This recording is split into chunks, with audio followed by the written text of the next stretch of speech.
Buenos días, amigos y seguidores del programa El Contador y los Negocios. El día de hoy vamos a tratar un tema que a muchos de nosotros nos ha preocupado, nos ha quitado el sueño, y es ¿por qué pagamos impuestos y tenemos pésimos servicios públicos? Podría parecer una afirmación bastante contradictoria, pero es a la vez una reflexión acerca de muchos aspectos que vemos de nuestra administración tributaria, de nuestra administración pública y del gobierno. Quisiéramos mostrar unas imágenes tomadas de noticieros de hace unas semanas atrás, donde se muestran algunas situaciones que motivan la reflexión de este programa. Hacia mi lado derecho podemos observar unos videos sobre un centro de atención SUNAT. Como ustedes pueden observar, los centros de atención SUNAT son edificios modernos, bien presentados, adecuadamente implementados, iluminados, cuentan con ascensores, bastante modernos, dicho sea de paso. Se trata de evitar colas, se hace una atención esmerada a los contribuyentes y es lo mínimo pues que requiere también un ciudadano que va a cumplir con una obligación tributaria, que no es realmente una obligación, digamos, muy grata, ¿no? Por naturaleza, pero la están realizando. Y hacia el otro lado te estábamos mostrando unas imágenes de un centro de salud, donde los ciudadanos se amanecen para recibir una cita, se amanecen para recibir su atención médica, los servicios son insuficientes, la presentación de los ambientes, de las oficinas médicas no son los más adecuados, y esto es en Lima, imagínense cómo será en provincia, ¿no? Entonces, tenemos ahí una situación en la cual, por un lado, el Estado se esmera, ¿no?, en tener el mejor servicio de recaudación tributaria, lo cual no es malo, lo cual es correcto, es bueno, ¿no? Pero por otro lado, desatiende totalmente los servicios que son a la inversa, en donde el Estado tiene que dar. En vez de recibir, el Estado tiene que dar servicios de salud, servicios de educación, ¿no?, servicios de seguridad y otros servicios básicos que el Estado brinda. Entonces, en esas condiciones, la reflexión es justamente esta, ¿no? ¿Por qué pagamos impuestos y tenemos pésimos servicios públicos? Ese es un poco el tema que nos viene a preguntar el día de hoy. Y en cierta manera, estas imágenes que aunque a nosotros, digamos, de alguna manera ya la tenemos interiorizada, nos es natural ir a, pues, a un centro de servicios SUNAT y encontrar este tipo de oficina, y también sabemos lo que significa ir a un centro de salud. Es una situación que realmente debería preocuparnos, ¿no? O sea, nos hemos vuelto insensibles a este desbalance en los servicios públicos, ¿no? Por un lado, cuando tienes que darle al Estado, el Estado te pone todo, ¿no? Te pone los mejores empleados, las mejores computadoras, ¿no? Porque el Estado va a recaudarte, vas a darle tu aporte. Pero al contrario, ¿no?, cuando se trata más bien que el Estado te dé un servicio, una seguridad ciudadana, tienes policías sin equipos, tienes patrulleros que no circulan, o ni siquiera tienes patrulleros ni tienes motos, la cantidad es insuficiente, no hay un adecuado servicio de resguardo, no hay la suficiente cantidad de cámaras, los servicios judiciales son pésimos, son demasiado lentos, son onerosos, los ciudadanos no lo entienden. Tampoco se hace un esfuerzo por explicar, hacer cultura cívica, legal, jurídica a los litigantes para que entiendan un poco mejor el servicio. Las oficinas del Poder Judicial están también bastante abandonadas. Entonces tenemos una situación bien extraña, ¿no? Si vamos a los servicios educativos, encontramos lo mismo, ¿no? Hay UGELes que funcionan pues prácticamente en casetas, ¿no? O sea, si ustedes recorren Lima, van a encontrar unidades de gestión educativa, justamente esa es la que la Municipalidad Metropolitana ahora quiere asumir, que funcionan en casetas, ¿no?, con empleados mal remunerados, distan mucho las escalas de sueldo de SUNAT y algunos grupos, algunas instituciones públicas justamente, de las que recaudan con respecto a las que brindan servicios. Entonces, estamos en una situación que nos parece importante desde este pequeño espacio, sensibilizar y hacer notar a nuestros conciudadanos sobre esta situación. No queremos decir que la administración tributaria pues pasa a tener unas oficinas franciscanas, eso de ninguna manera, pero tampoco pensamos que debería mantenerse o debería no hacerse nada con respecto a este desbalance que existe entre los servicios que el Estado cobra o recibe, ¿no? Al revés, y los servicios que el Estado da. Cada vez que el Estado tiene que dar un servicio de cualquier cosa, siempre es la misma problemática, ¿no? Locales abandonados, personal no tan calificado, mal pagado, desmotivado totalmente, pocas facilidades a los ciudadanos, hay una desatención completa. Pagar pensiones, dar servicios de salud, atender poblaciones vulnerables, ¿no? Como aquellas de las ollitas comunes, de los vasos de leche. Se vuelve toda una tragedia, ¿no? O sea, si yo estoy pagando impuestos, yo lo hago por dos motivos, básicamente, ¿no? Uno es mi deber ciudadano y otro es porque espero recibir una razonable cantidad de servicios públicos. O no recibirlos, pero cuando los necesito estén ahí, ¿no? Cuando yo tengo un incidente de seguridad ciudadana, tengo un policía a mi costado que me respalde, ¿no? Que me apoye, ¿no? Un policía que me diga, no señor, fue de horario, no señor, ¿sabe qué? Cuando recién intenten asesinarlo, recién ven acá, ¿no? O sea, eso no es, ¿no?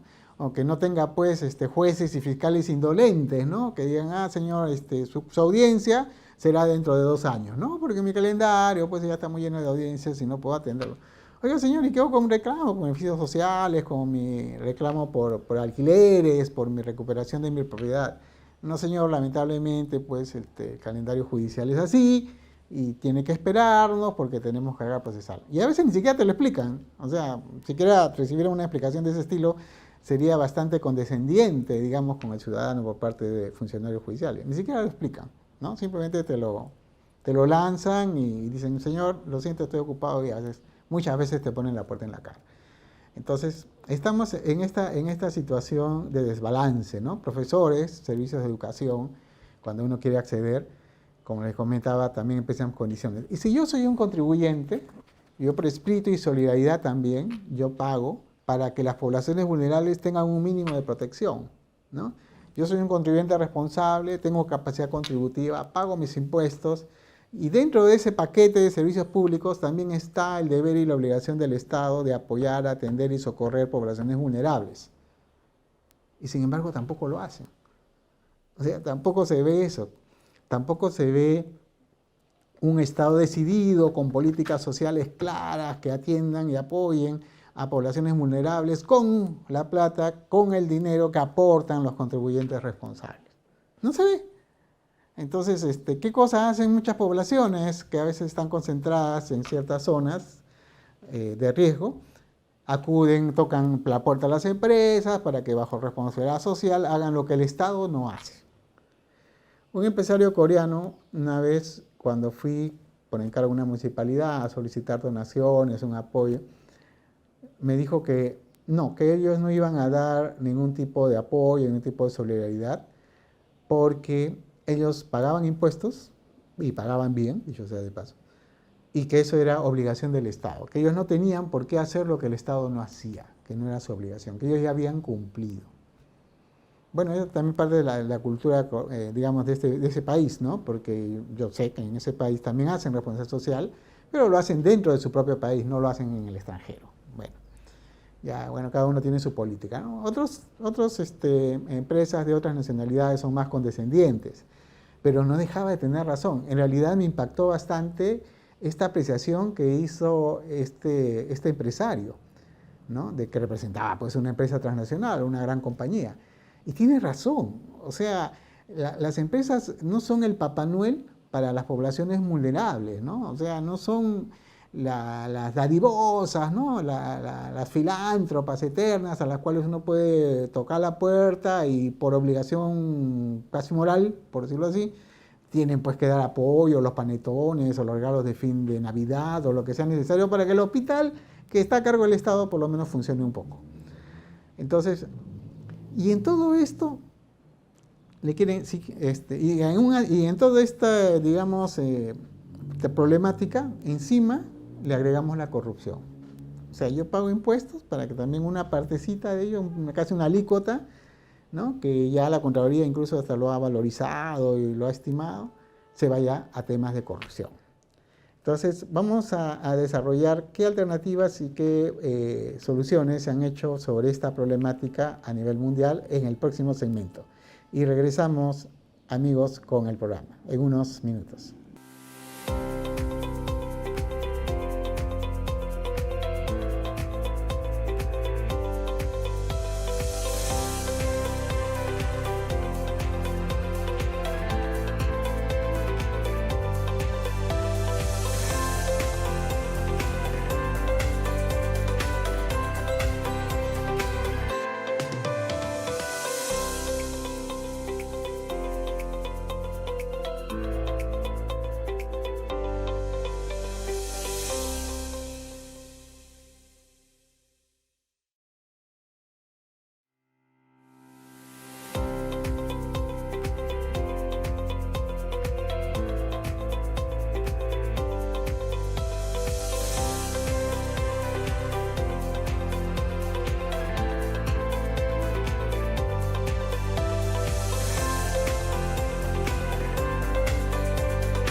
Bien, amigos, regresamos en nuestra secuencia del día de hoy en su programa El Contador y los Negocios. Bien, desarrollando ya, entrando un poco más en profundidad en nuestro tema de pagar impuestos y tener pésimos servicios públicos, debemos de empezar un poco por el tema de por qué estamos obligados a pagar impuestos, ¿no? Esa sería nuestra primera digamos, nuestra primera aseveración, ¿no? ¿Por qué tenemos que pagar impuestos, no? Si recibimos pésimos servicios públicos o esto incluso están ausentes para muchos de nosotros como ciudadanos de nuestro país. La obligación de pagar impuestos en realidad proviene de la Constitución y eso es prácticamente una ley en todo el globo. O sea, es la Constitución la que le da el derecho al Estado peruano a cobrar impuestos.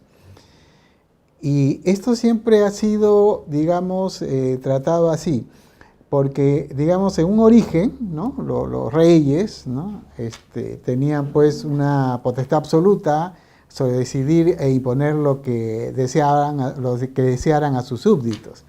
Entonces se hizo un pacto, la famosa Carta Magna, con un rey, fue el primero de ese estilo, el famoso Juan Sin Tierra, y se le dijo, no, tú puedes cobrarme impuestos, pero bajo ciertos límites, ¿no? Y de ahí quedó. Y uno de los límites clásicos era, tú me cobras los impuestos que se acuerden y se aprueben por ley. ¿Y qué significaba eso? Que ley era lo que se aprobaba en el Congreso de la República. O sea, siempre los impuestos se han venido creando por ley. Ese ha sido un principio básico, está en nuestra Constitución y está en prácticamente todas las legislaciones del mundo, ¿no? Siempre los impuestos a los ciudadanos, que es una obligación dineraria que se le impone, generalmente dineraria, ¿no?, que se le impone a los ciudadanos, tiene que tener un respaldo en el pacto social. Si todos los contribuyentes nos pusiéramos en huelga y no pagáramos nada de impuestos, obviamente pues el Estado peruano se vendría abajo, ¿no? Y eso no es parte del pacto social. Si queremos tener un Estado más o menos organizado, decente, fuerte, que pueda hacer frente a amenazas externas, internas, que pueda atender emergencias naturales, desastres y otros temas, bueno, tenemos que pagar impuestos. O sea, es lo racional, es lo lógico. Pero estos impuestos, como les comento, se provienen de una obligación legal, de un marco legal. Pero, ¿cuál es la contrapartida de esto, ¿no? ¿Cuál es la contrapartida de que nosotros, así como le hemos dado al Estado peruano el monopolio de la fuerza y también le hemos dado la capacidad de crear e imponernos y obligarnos a pagar impuestos y contribuciones, ¿Cuál es la contrapartida que recibe el ciudadano? La contrapartida que recibe el ciudadano a todo ello son servicios públicos. Son servicios públicos. Esa es la contrapartida que nosotros recibimos. Y cuando se pensó en este tema, ya diseñando los sistemas tributarios modernos y el Estado social de derecho que hasta ahora tenemos,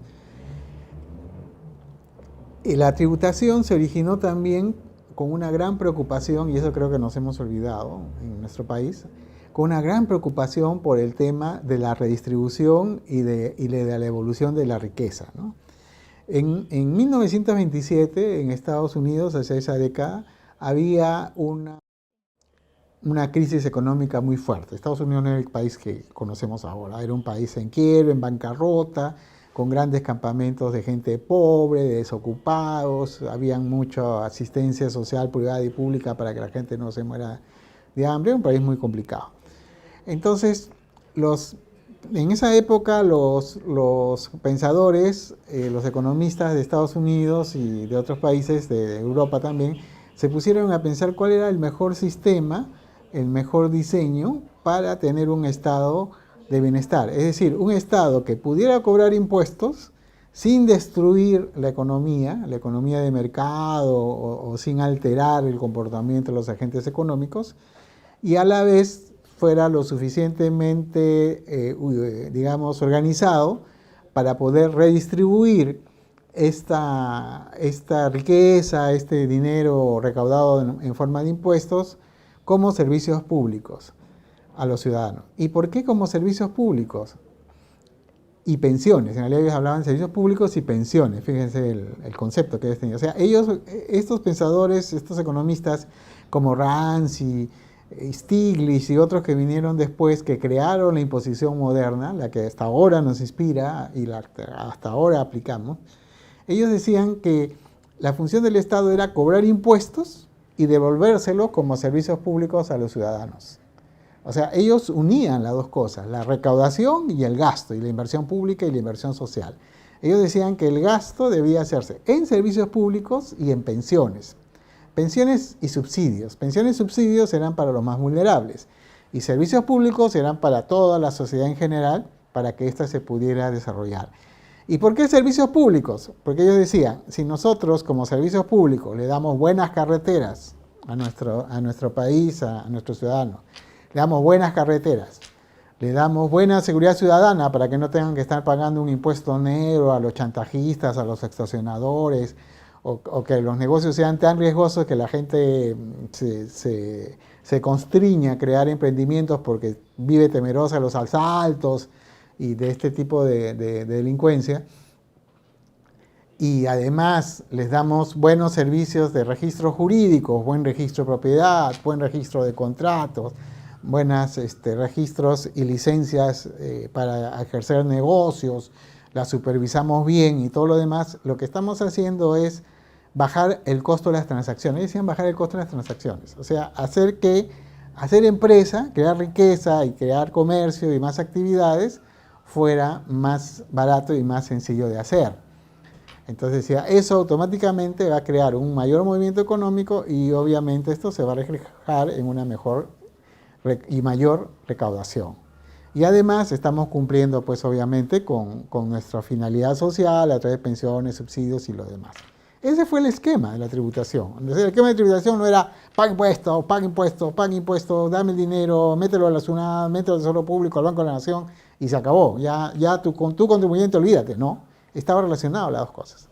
Ahora, ¿qué han hecho los países más desarrollados en este tema y los que, según todas las agencias internacionales, encabezan los mejores niveles de bienestar? ¿Qué han hecho?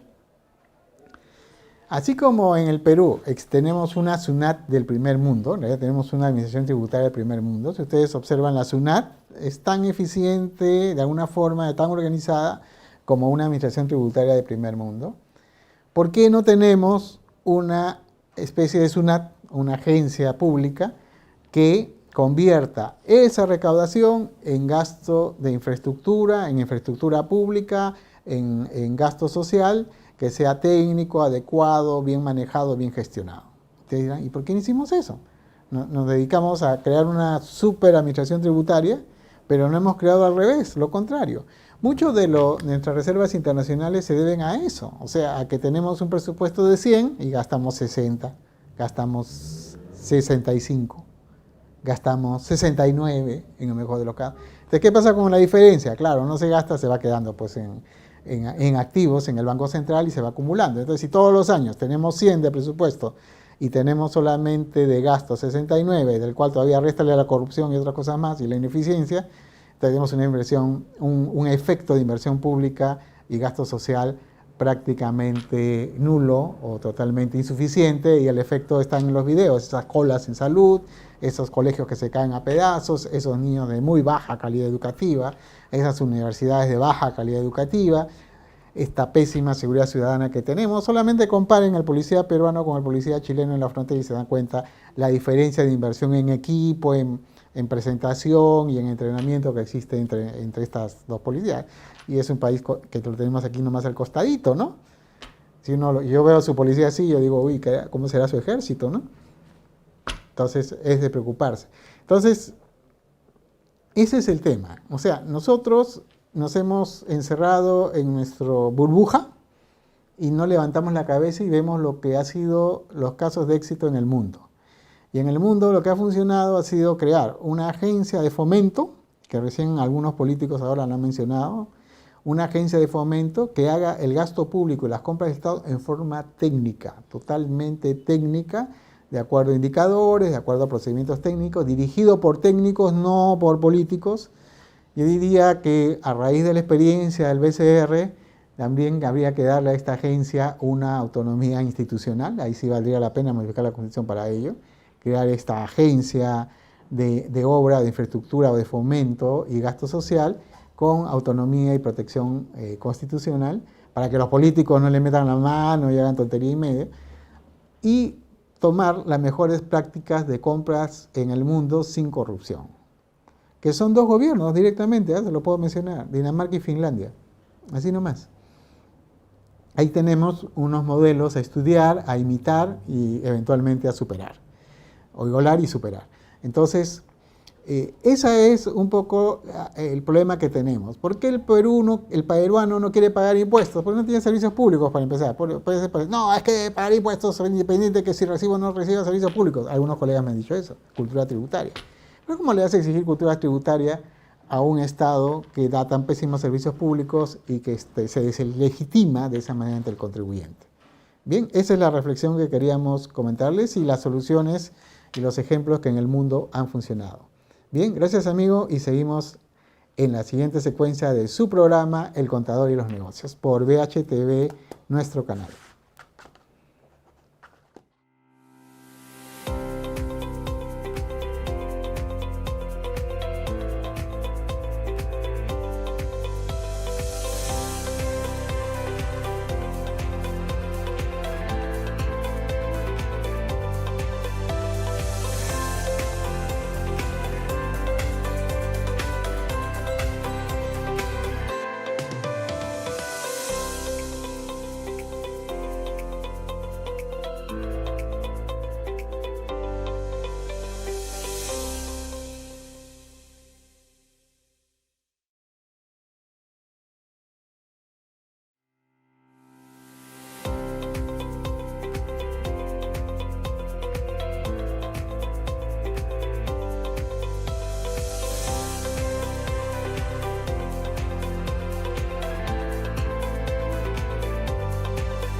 Bienvenidos amigos, de nuevo acá a su programa El Contador y los Negocios del día de hoy, 20 de mayo del 2023, por VHTV, nuestro canal.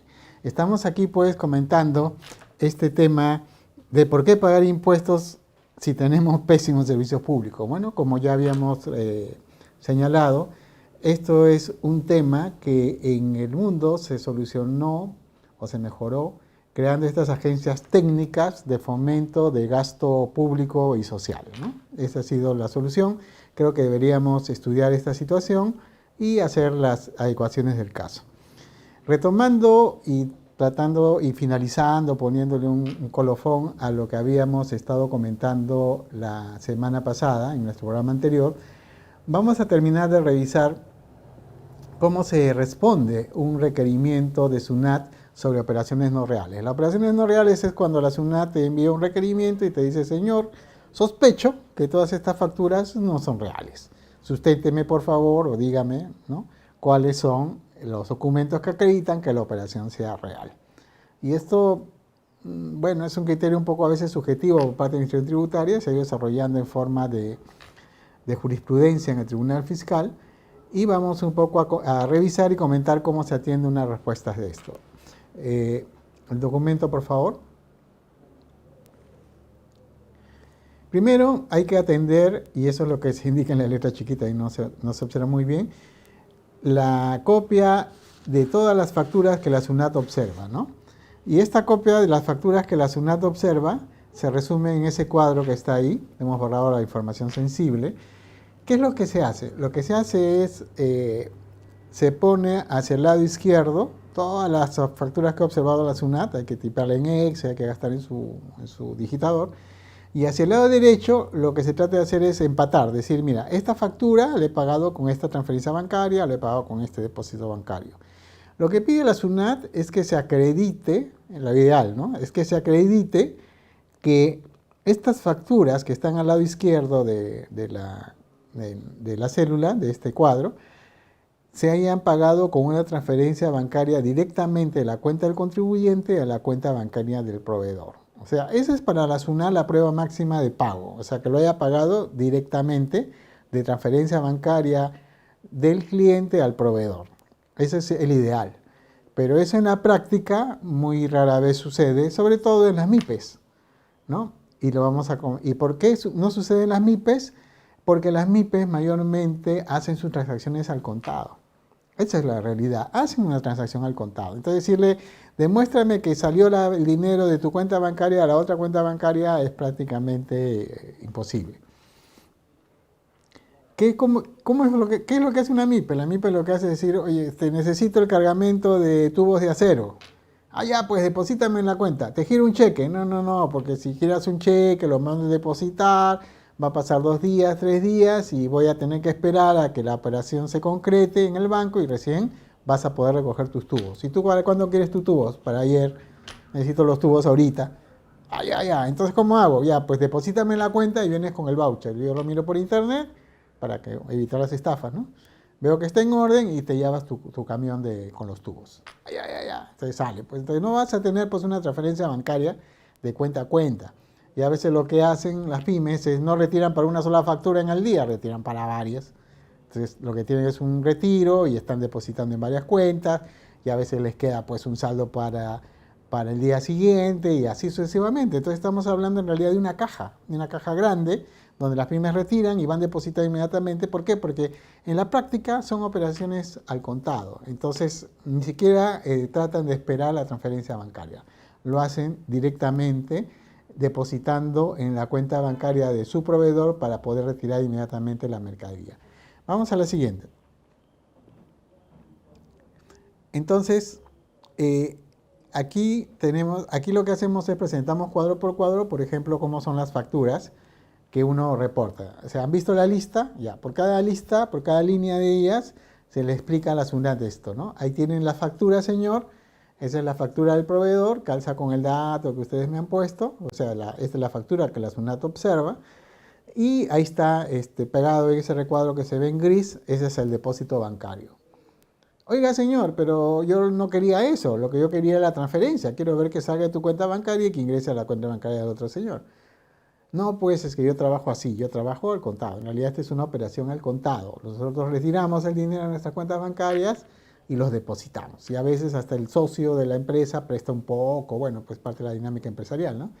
Y se completa el depósito y se entra. Pero que la factura está bancarizada, sí señor, pues está bancarizada porque hay este depósito en cuenta bancaria. Y es válido, o sea, es válido cumplir con la bancarización. ¿Y qué es la bancarización? es una norma legal tributaria que existe que dice que a partir de cierto monto las facturas, que ahora es de 2.000 soles, toda factura que supera 2.000 soles, tiene que ser pagada con medio de pago, es decir, con depósito bancario, con cheque, con transferencia bancaria, con tarjeta de crédito. Entonces, o sea, debe haber un rastro financiero de que efectivamente estás pagando esa factura, si no la factura es inválida, o sea, no se reconoce el gasto. ¿Y por qué se hizo esta norma de bancarización? Dicho ese paso, no es propia de Perú, también existe en otros países. Para justamente evitar la informalidad y evitar que los contribuyentes, en general la simulación, los lavadores de dinero y otros malos elementos que actúan por ahí en el comercio, puedan hacer simulaciones y puedan evadir impuestos, puedan lavar dinero y hacer este tipo de artimañas, ¿no? Escapándose a la vigilancia de las autoridades. Entonces se obliga a esto, se obliga a hacer esto. Pero el problema está en que, como les comento, una MIPE no hace exactamente una transferencia bancaria, lo que hace es un retiro de su cuenta y después lo deposita. Y obviamente, como hace un retiro por varias transacciones, o acumula o lleva una especie de caja grande, los montos directamente no cuadran, pero sí logran acreditar la bancarización, es decir, logran acreditar este depósito. Vamos a la siguiente página. Y la SUNAT, además, cuando se trata de bienes, ¿qué cosa pide? Pide la guía de remisión. La guía de remisión para la SUNAT es un elemento que acredita que los bienes han sido realmente recibidos o trasladados. Ahora, esto también es una trampa, ¿no? O sea, digamos, tiene un pequeño detalle, ¿no? ¿Qué cosa es lo que la SUNAT observa en una guía de remisión para decir que es falsa, ¿no? O para decir que no es real? Lo que dice es, si la guía de remisión, según la SUNAT, ¿no?, le falta un dato o hay datos incoherentes, entonces la guía no existe. O sea, la guía es falsa o es una operación no real. No es falsa, no le puede decir que es falsa porque sí la emite la persona que indica la guía, sino que es no real, es decir, es simulada, ¿no? Igual, y si la guía es simulada, entonces la factura y la bancarización es simulada. Ahora, la bancarización no podría ser simulada porque eso se verifica con el sistema financiero. Así que en realidad la bancarización en sí, el voucher, el depósito, es muy difícil que diga no es real, no es real, pues, ¿no? ¿Corresponde a la factura? Sí, pues ahí está el monto, ¿no? Las fechas más o menos cuadran, bueno, son coherentes. Ahora, ¿por qué la guía dice la SUNAT que no es real? ¿Por qué sería no real? Porque, por ejemplo, la SUNAT dice, a ver, ¿cuáles son las objeciones más frecuentes? No se identifica el chofer. El hecho que no se identifica al chofer, que no sabes quién lo transporta, es obvio que no la has llenado correctamente, pero por ese dato dicen la guía no es real, ¿no? No se acredita el chofer. No se acredita la placa del vehículo, entonces no es. Ya. Siendo más sutiles, el chofer que has puesto no tiene brevete, eso también es fácil de verificar, ¿no? No tiene brevete para hacer transporte, entonces. El vehículo no tiene, es un auto, no puedes haber llevado pues un cargamento enorme en un auto. Ya, ese es otro punto. ¿Por qué más no puede ser real? No has acreditado ni la dirección de partida ni la dirección de destino o estas presentan errores, o sea, de qué local sale a qué local llega. Y las direcciones no corresponden a almacenes o tiendas o lugares donde podría, digamos, estar la mercadería. Ya eso requiere una inspección física prácticamente.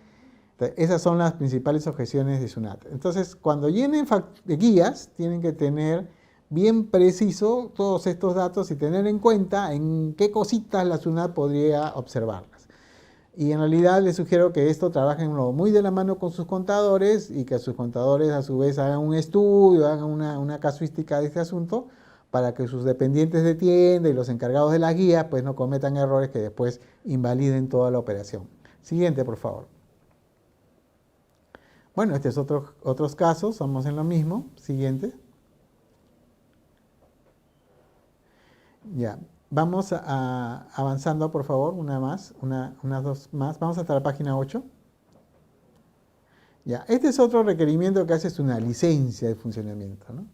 Licencia de funcionamiento quiere decir a la SUNAT que el local realmente funciona, o sea, lo expide la municipalidad. Entonces, todos sus locales deben tener licencia de funcionamiento, incluyendo sus almacenes también, ¿no? Aunque algunos no sacan licencia de almacén porque está pues en otro sitio, en otro distrito, está en provincia, pero lo recomendable es que todos sus locales tengan licencia porque esto es una acreditación para la SUNAT de que la operación es real, ¿no? Es importante que esto tenga además un solo gasto, lo pagan uno en cada vez y no vence. Entonces se les recomienda que hagan ello, ¿no? Que tengan sus licencias. Siguiente, por favor.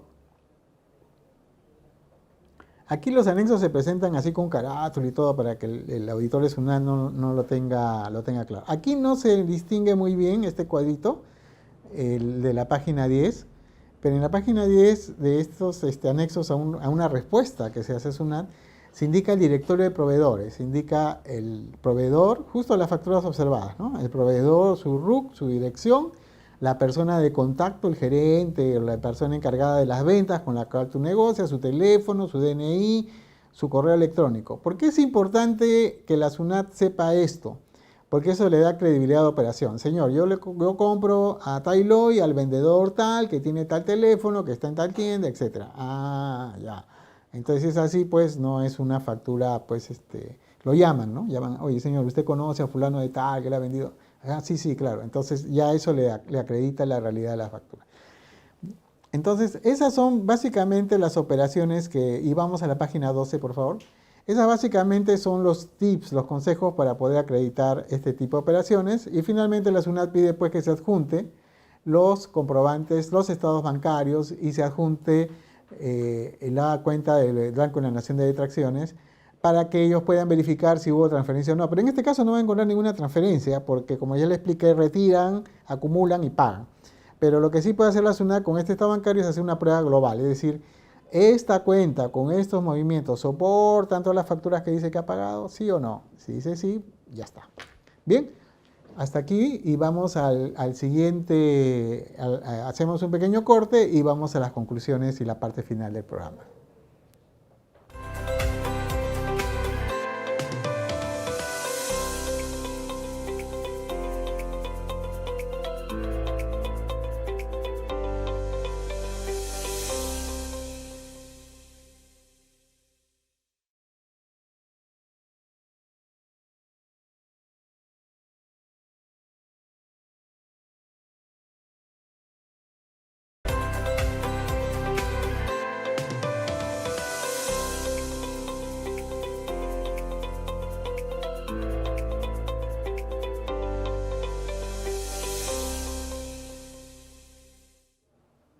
Bien, amigos, llegamos entonces aquí a esta última secuencia de su programa El Contador y los Negocios por VHTV, nuestro canal del día de hoy, 20 de mayo del 2023. Y esperamos pues justamente sus comentarios y sus preguntas a nuestros WhatsApps y redes sociales. Pueden ubicarnos en Facebook con el mismo nombre, El Contador y los Negocios, y hacernos llegar todas sus inquietudes. Bien, vamos al PPT. ¿Por qué estamos insistiendo tanto en que los requerimientos y las sustentaciones de las facturas y las guías ante insinuaciones de operaciones no reales por la SUNAT se responda de esa forma? Por lo que tenemos aquí justamente en pantalla al lado derecho, es decir, los criterios que tiene la SUNAT para operaciones no reales.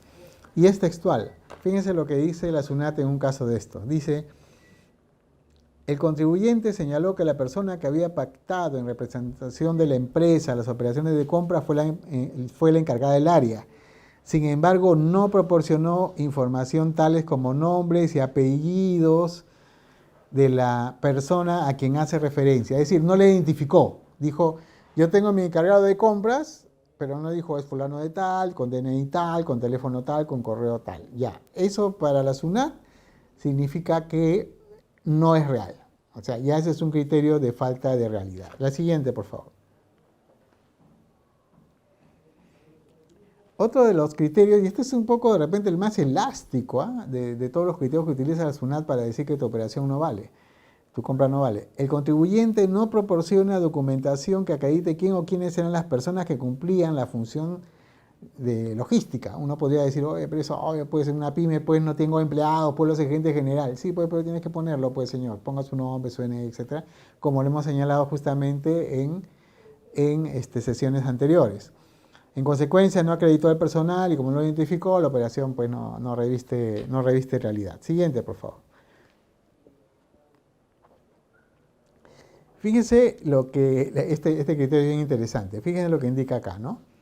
La SUNAT indica, justamente analizando una respuesta de un contribuyente sobre operaciones no reales, indica, es necesario demostrar, según la SUNAT, todo el circuito de operaciones de adquisiciones de bienes y servicios en materia de reparo. Es decir, todo el circuito, o sea, cómo lo contacté, cómo llamé, cómo lo escogí, por qué le compré a él, por qué no compré al otro. Fíjense, todo el circuito. Quién es el encargado mío que va y compra, deposita, retira la mercadería o la transporta, la coordina, la recepción, etcétera, dónde la almacena, dónde llega a mi local, en dónde lo pongo, quién es el que hace el CARDEX, el inventario de ese material o esos insumos que están llegando. Entonces, dice, así, uno de los aspectos que deben ser constatados, dice, por parte de la SUNAT, es la entrega efectiva de los bienes y la prestación efectiva de los servicios. O sea, lo que la SUNAT trata de encontrar es un criterio o una prueba de que efectivamente los bienes se recibieron y que los servicios también se prestaron, ¿no? Ese es el criterio para que la operación pueda ser declarada real para fines de la SUNAT. La prestación efectiva del servicio por parte de los proveedores que emitieron comprobantes de pago al proveedor, al comprador o usuario del servicio. O sea, como el servicio es inmaterial, en realidad se prestó el servicio, no hay una guía, entonces dice, bueno, el criterio va a ser el comprobante de pago y que efectivamente esté bancarizado. Ya, ese para servicios. Para bienes, en el caso de bienes, el Tribunal Fiscal cita, dice que es necesaria verificar los documentos, como reportes de control de ingresos o registro de inventarios de bienes al almacén del comprador o de su entrega mismo a quien éste haya designado. Es decir, que no solamente existe la guía, sino que también, aparte de la guía que ingresa a tu almacén, tengas pues un CAR, es un cuadernito de cargo o algún tipo de registro de que tu almacenero o tu encargado de recibirlo viene y diga, sí, pues lo he recibido, ¿no? Tenga una firma, un garabato, ¿no? Eso es lo que ellos deciden. Ahora, esto es un poco inconsistente con muchas cosas, ¿no? También, o sea, vamos también un poco a la parte crítica, ¿no? ¿Por qué es inconsistente? Porque de acuerdo a la legislación tributaria, los contribuyentes solo a partir de ventas de 1.500 UITs están llevados a llevar un registro físico de bienes, o sea, un inventario físico en cantidades nada más, sin valorizar. Y superior a las 1.700 UITs, si mal no recuerdo, ya es inventario valorizado completo. Entonces, la mayoría de las pymes están en el nivel inferior, en la cual no tienen ninguna obligación de llevar ningún tipo de otros registros. Sin embargo, cuando les dicen, señora, acredíteme que la operación es real, les exigen este registro. O sea, les están exigiendo algo que por ley no están obligados a tener. Entonces, eso es un poco la situación de incoherencia que existe en este tema, ¿no? O sea, como que no es coherente esta parte con la otra parte de la legislación. Entonces, lo que está ocurriendo aquí, señores, es que mediante estos, digamos, criterios de fiscalización que pueden ser muy razonables en alguna forma o plausibles, se está excediendo en exigir al contribuyente, pyme sobre todo, una serie de documentos y una serie de registros que por naturaleza legal o por marco legal no están obligados a llevar. Entonces nadie puede exigir lo que la ley no te obliga. Eso es lo que está sucediendo. Nadie te puede exigir lo que la ley no obliga. Entonces aquí estamos en una situación, digamos, un poco, digamos, extraña, en que una administración pública se excede un poco, sin un marco legal adecuado, a exigir documentación que por ley no estás obligado a tener. Y yo creo que esa es la principal defensa de las MIPES también ante algunos aspectos, porque también hay que reconocer que las MIPES pues no gastan en contadores, pero a tiempo completo, asistentes y apoyos de administración y contabilidad, porque están más preocupados en su operación, ¿no? Sus márgenes no soportan pues un aparato administrativo fuerte. Entonces, no tienen necesariamente toda esta documentación a la mano o no habitúan a hacer esta documentación porque sus operaciones pues son más sencillas, son más simples, ¿no?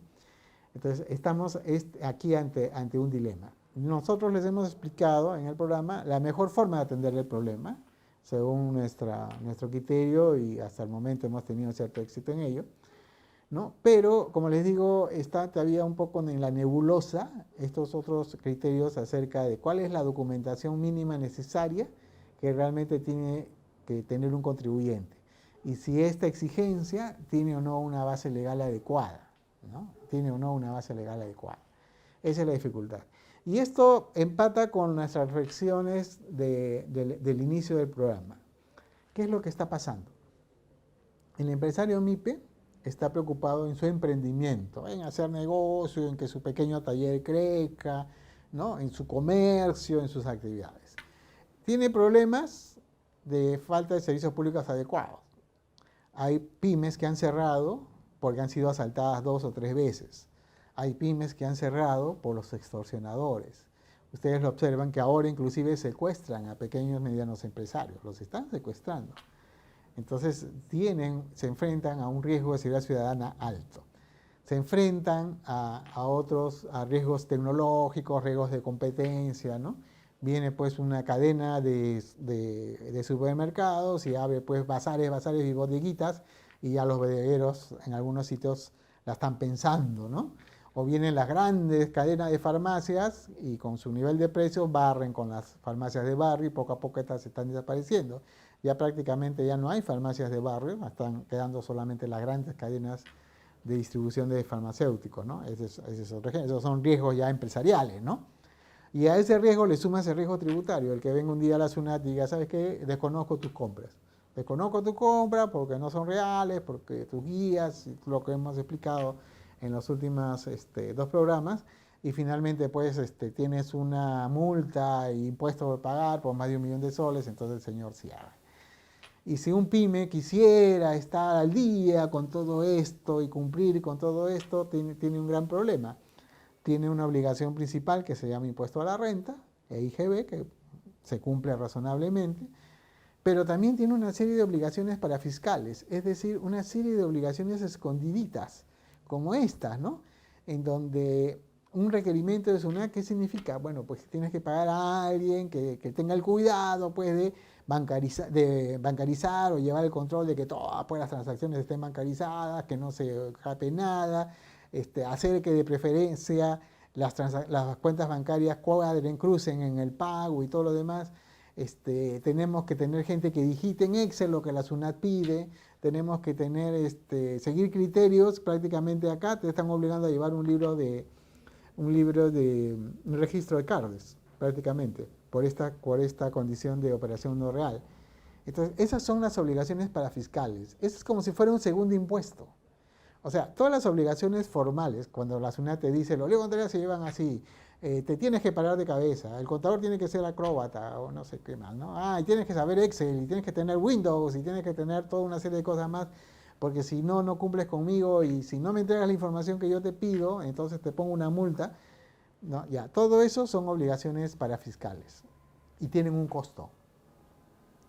Entonces, si a eso le sumas que estás recibiendo pésimos servicios públicos, entonces hay muchas personas que deben estar en un gran dilema diciendo, ¿qué hago? ¿Sigo en la formalidad, insisto, o paso totalmente a la informalidad?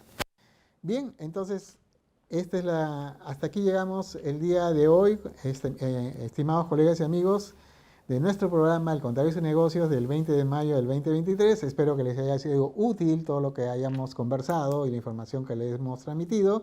Y los esperamos la próxima semana por VHTV en nuestro canal a las 12 del día del sábado. Muy amables. Gracias.